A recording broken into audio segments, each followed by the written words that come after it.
Well, we heard from the president today. President Trump addressing the nation, his first public response to the shooting. He stressed the need to address mental health issues in America.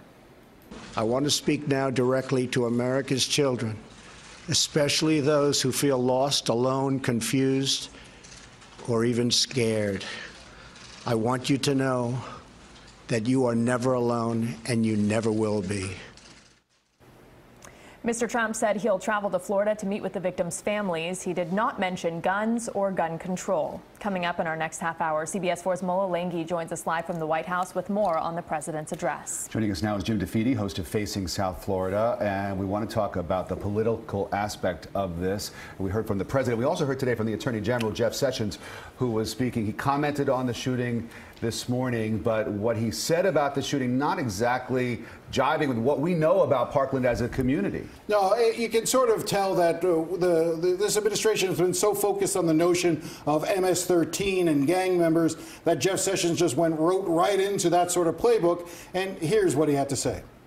When parents once again go to sleep in fearful that their kids will not be safe even when they go to school, parents have told me in gang-infested neighborhood that children can no longer stand on the bus stop by themselves. They take turns, parents do, of being out there every morning and afternoon.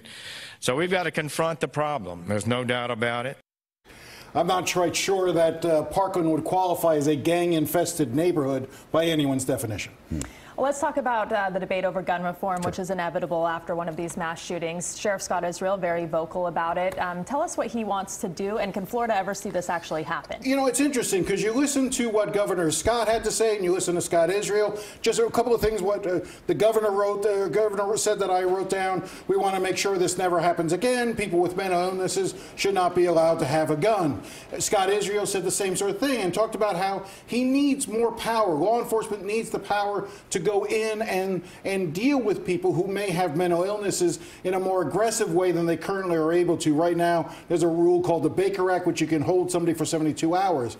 Well, what I would tell that both Governor Scott and Sheriff Israel is that there already are two bills, several bills, in fact, in Tallahassee right now. There's one bill, Senate Bill 530, which would allow law enforcement or family members to go to court and say that if a loved one or someone that they were concerned about has guns and is mentally potentially unstable, well, then a judge can order the police to remove those guns for a period of time until a determination is made. Because everyone keeps talking about, we've heard the reports that maybe the Broward Sheriff's Office was notified about Cruz's conduct, that the FBI had notification.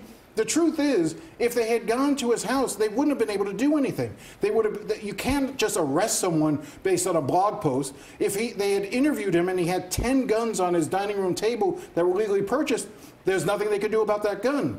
This bill in Tallahassee would allow them to go to a judge and say, we have concerns about his mental fitness or his family has concerns. We need to get those guns out of the house while this is pending. That bill, however, was introduced last year, was sent to a committee in January. It has languished there. That bill has not received a single hearing in Tallahassee because the NRA, and let's make no bones about it, the National Rifle Association in Tallahassee does not want that bill heard and has killed it. What about actually buying the guns?